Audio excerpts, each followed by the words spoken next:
বন্ধুরা আবার একটা নতুন ভিডিও নিয়ে চলে আসলাম।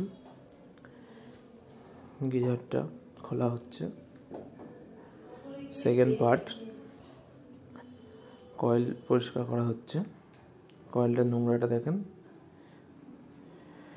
ট্যাঙ্কির নোংরা, ট্যাঙ্কির থেকে বেরিয়েছে এত নোংরা। ফার্স্ট লুক, ক্লিন শেপ, ট্যাঙ্কি ক্লিন।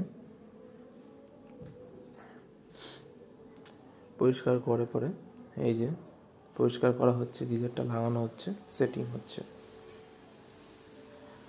আরেকটা গিজার আমরা সার্ভিসিং করে দেখাতে পারিনি, ওটার লাস্ট ভিডিওটা আপনাকে দেখাচ্ছি। লাস্ট ভিডিওটা এই আরেকটা গিজার, এটার লাস্ট ভিডিওটা আপনাকে সার্ভিসিং করার পর আপনাদের দেখাচ্ছি। পরিষ্কার করা হয়ে গেছে এটা। যদি চ্যানেলটা ভালো লেগে থাকে লাইক এবং সাবস্ক্রাইব করবেন।